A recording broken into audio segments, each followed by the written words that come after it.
Stabulator talk time. We're going to talk about reflex wings. We're going to drink the official drink of war. Stay tuned. Listen close.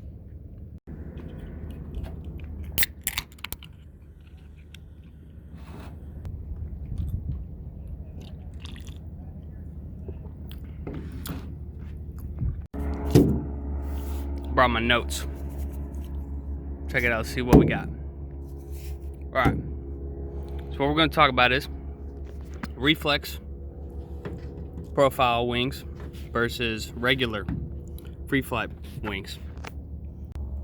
So there's a lot of misconceptions out there about reflex wings and if they're good, if they're bad, how to use them properly, and what you gain from using a reflex profile wing versus a traditional free flight profile wing.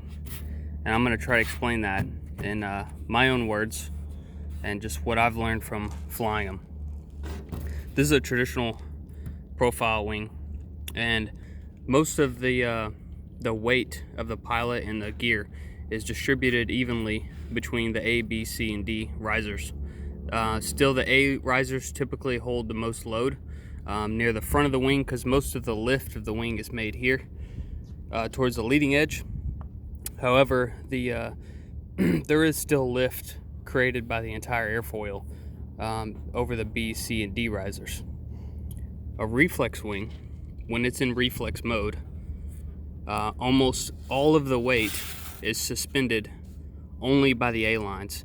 And what I mean by reflex mode is when you are fully accelerated, and most reflex manuals will tell you this, when you are full speed bar and full trims out, you're fully accelerated, that's full reflex mode. And a lot of reflex manufacturers will tell you that if you encounter turbulence or rough air, that if you fly fully accelerated, trims out, and full bar, that you are in the most safe configuration of the wing. What they mean by safe is not that the wing will recover well from a collapse. They mean that the wing will not collapse no matter the amount of turbulence that you encounter. And I'll try to explain that, because that's the sticking point between people and whether a reflex wing can collapse or not. Can a reflex wing collapse? Yes, it can. When the trims are closed on a reflex wing, it's very similar to a classic profile wing, with just slightly more collapse resistance, because the A lines are a little bit more loaded than a traditional profile wing. So yeah, they can collapse, and they do with the trims closed, but they also recover similar to a traditional profile wing. And a lot of reflex wings are actually rated E and B. They pass the free flight wing rating system with the trims closed. The difference becomes when you trim out and or you push the speed bar, both, and you put the wing in reflex mode. It changes the profile of the wing and allows the trailing edge of the wing to lift up like this. This is considered reflex mode.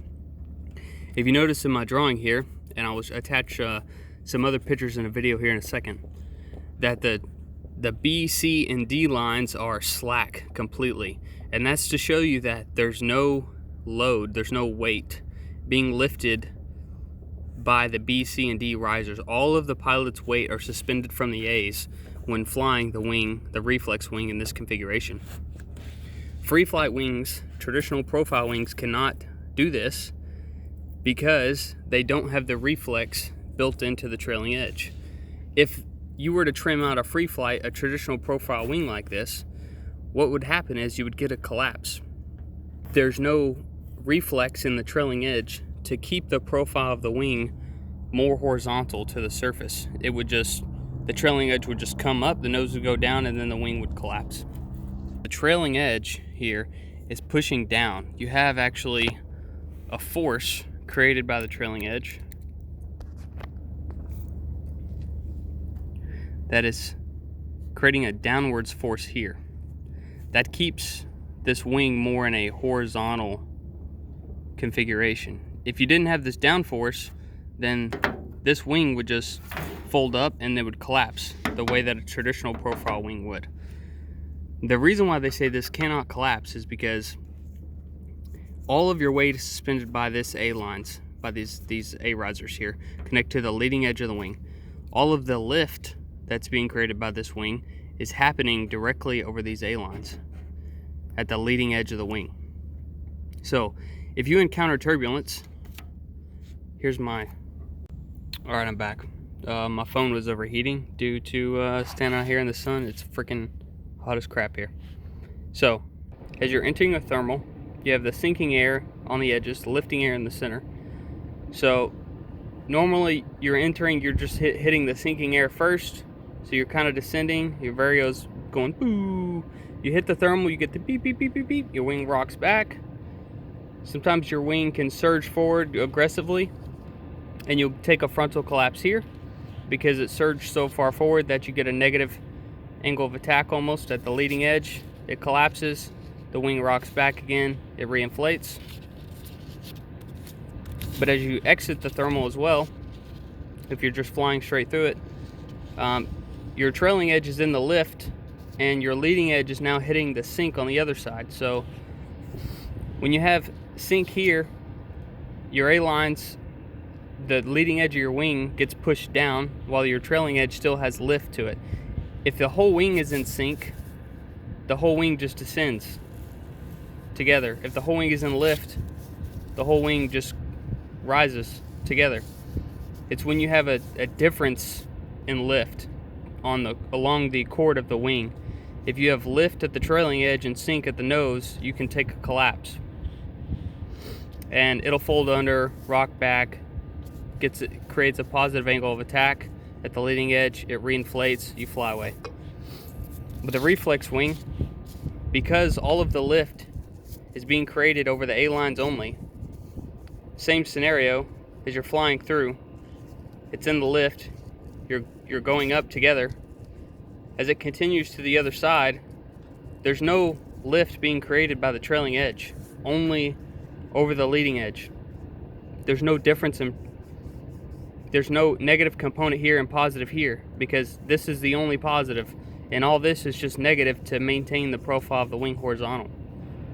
So if you encounter sink with the leading edge of the wing, it just makes the whole wing descend down, and the reflex keeps the leading edge at a positive angle of attack by keeping it tilted horizontal and not allowing it to tilt so far up that you get a negative angle of attack.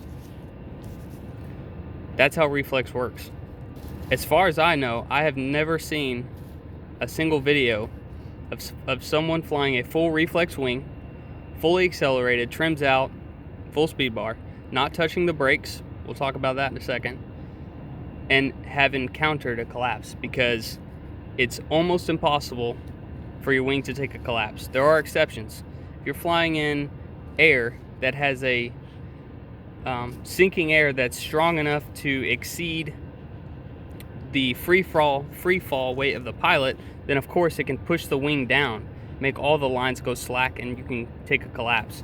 But let's be honest, if you're flying in air that strong, there's no way that you would have even taken off in the first place. Or you should have landed a long time ago before the air became that unstable. You would have to be flying in extreme thunderstorms to encounter this type of air,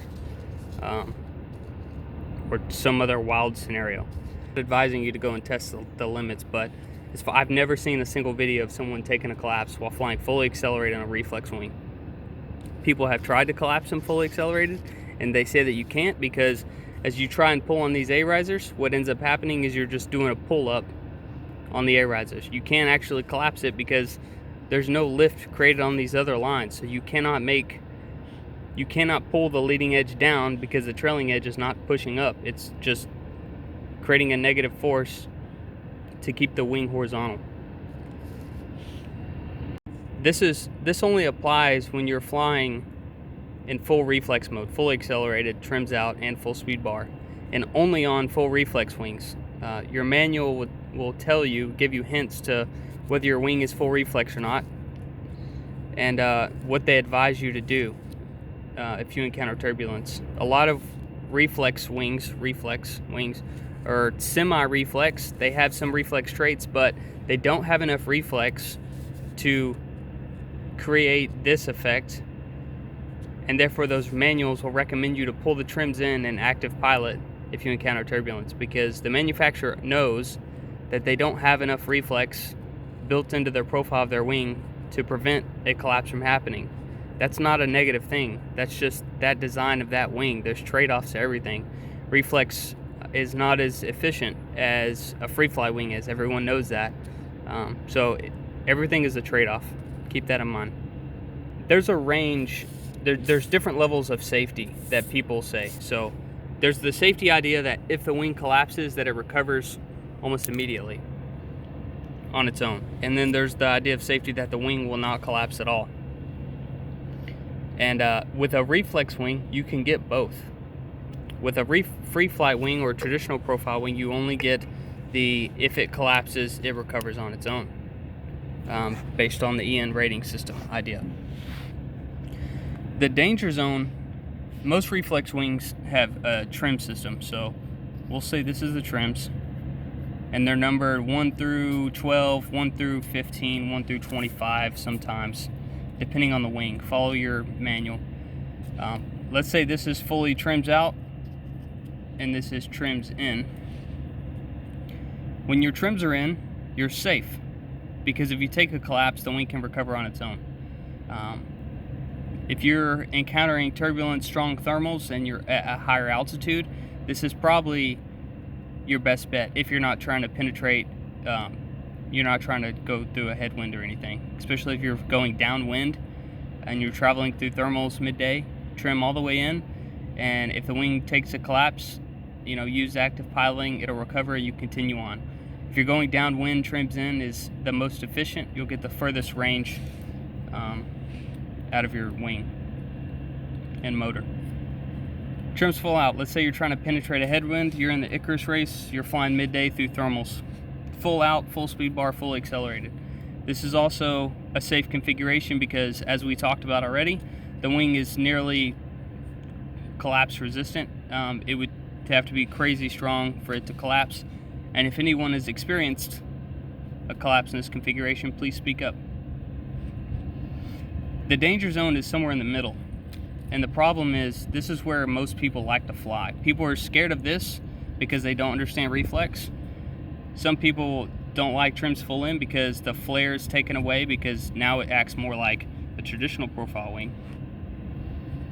So people like to fly somewhere around trims halfway out because the wing becomes more agile. But the issue is, when your trim's halfway, you don't quite have this reflex. Your B and C and your D lines are still supporting some weight. So if you fly through turbulence, there's a good chance your wing will still collapse. That doesn't mean that if your wing collapses with your trims halfway out that you're going to die. It just means that it's not going to recover as quickly or as easily as a traditional profile wing. Let's say you're trimmed halfway out on your reflex wing, you take a collapse. It may take larger and more brake pumps to pump the asymmetric collapse out in this configuration. It also may mean that if you take an asymmetric collapse, your wing may turn 90 to 180 degrees, a heading change compared to this configuration, or trims all the wind, it would only turn 40, 50 degrees. The reason for that is you're flying faster.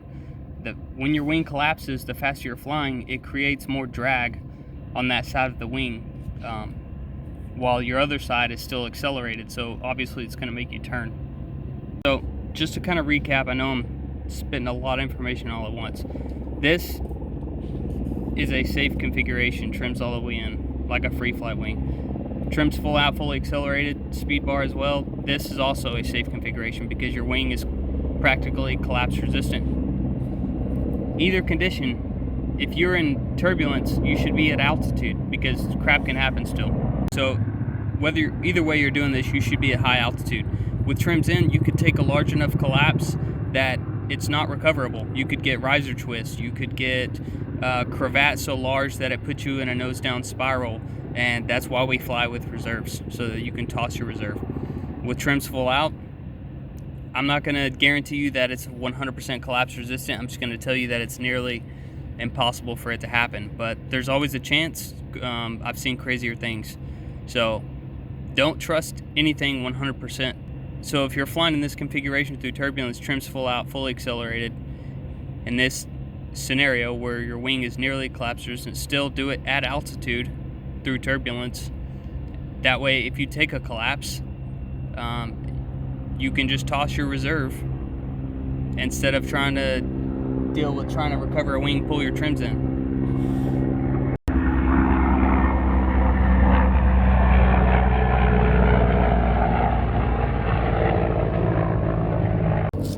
Alright, so most people like to fly here because, like I mentioned earlier, they don't fully understand this. They're kind of scared of it.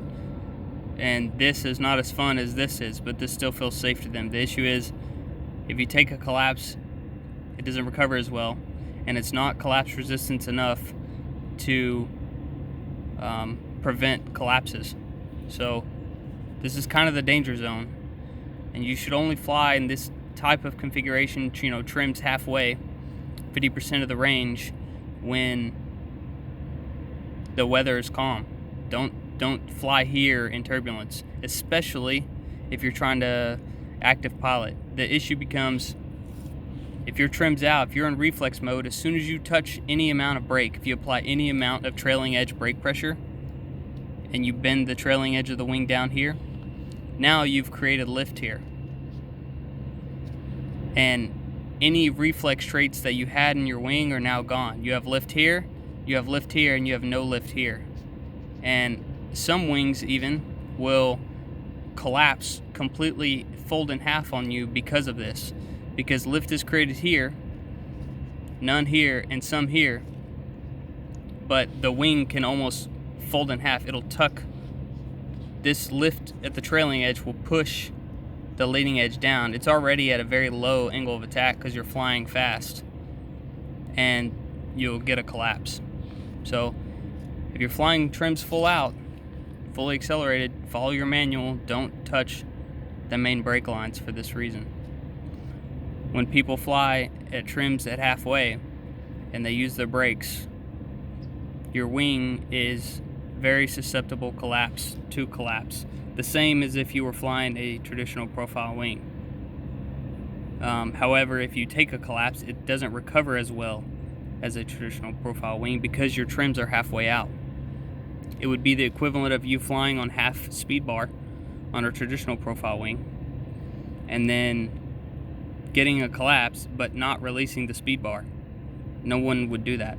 So don't do it on your reflex wings. I'm not saying you can't fly with your trims halfway out.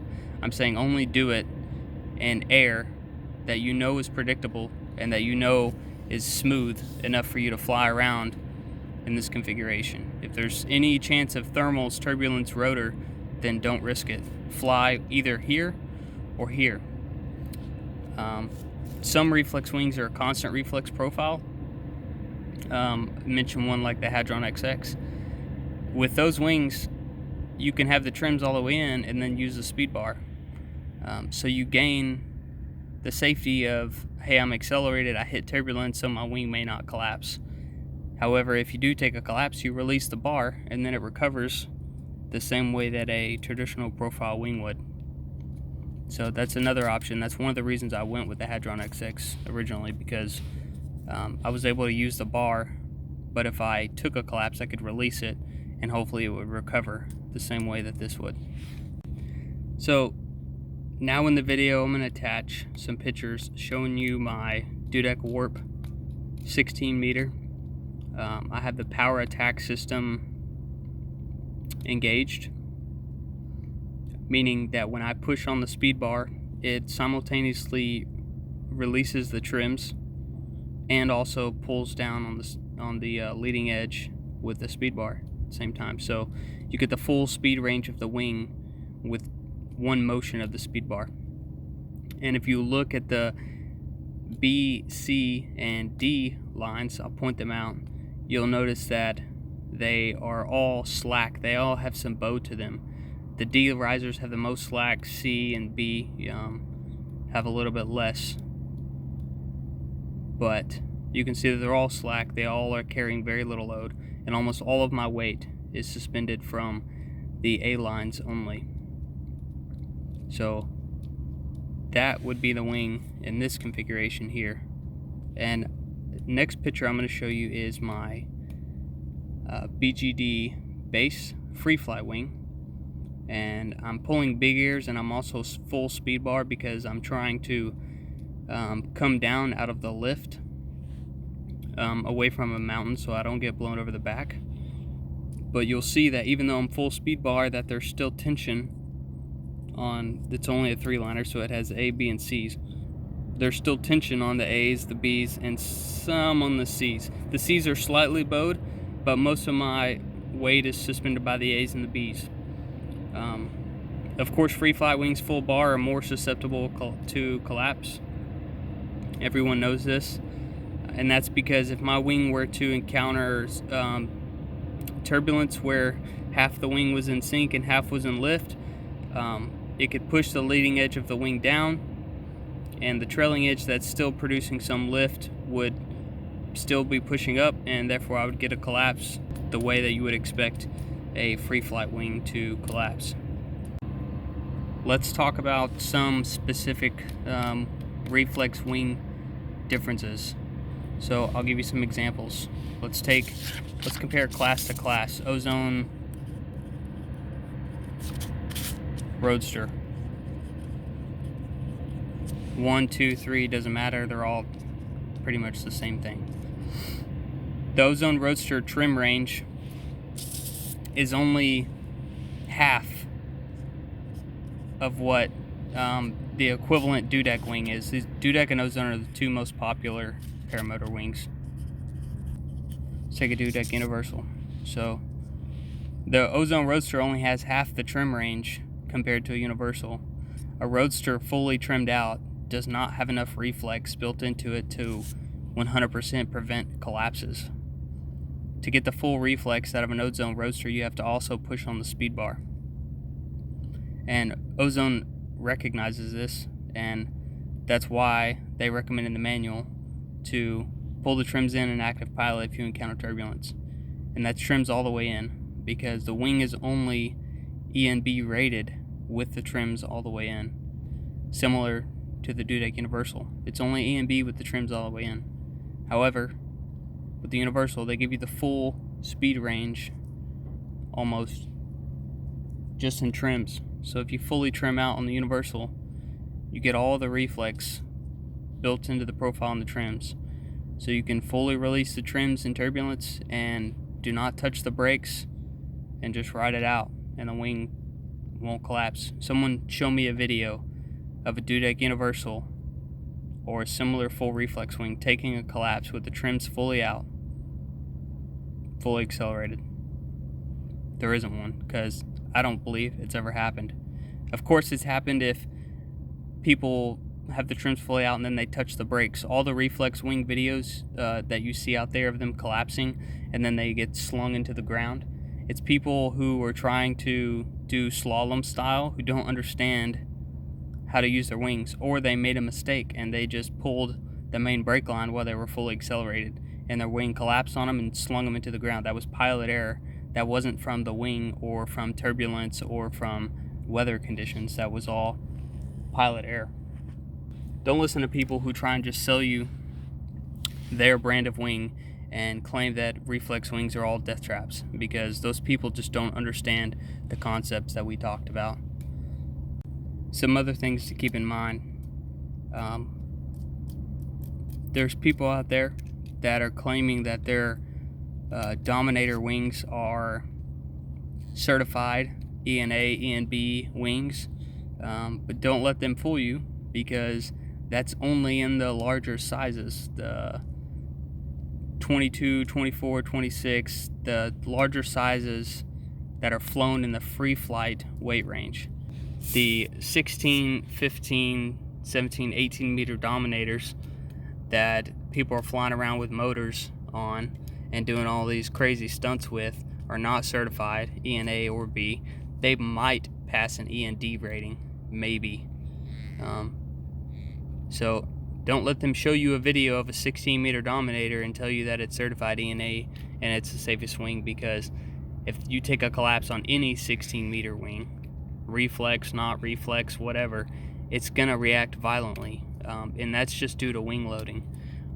Wing loading plays a bigger factor in collapse recovery and maneuverability, handling, and speed more than the design of the wing does.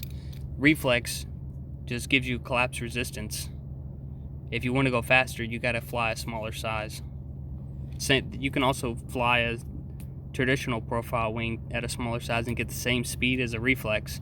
What you gain from the reflex is collapse resistance at the speed that you don't get with the traditional profile wing. Just some thoughts from myself. Just want to try and clear things up, because there's people out there spreading a lot of misinformation who don't understand reflex, so they just claim it's all bad and scare people into buying their own gear that they're selling. By the way, I don't sell gear, so you can take what I say and listen to me or not. Either way, I'm not trying to sell you anything, but there are people out there who are trying to sell you equipment, and they will tell you whatever you need to hear to buy their gear. Keep that in mind. Just came here to talk about hoax flex. See this profile of this wing here? This is symmetrical profile. But you look here, this trailing edge, see this? This right here, this is called the reflex. See, even the Apache helicopter has a reflex on the symmetrical airfoil trailing edge. That's why you should trust the reflex. Don't listen to these other people flying the hoaxinators, dominators, you know what I'm saying?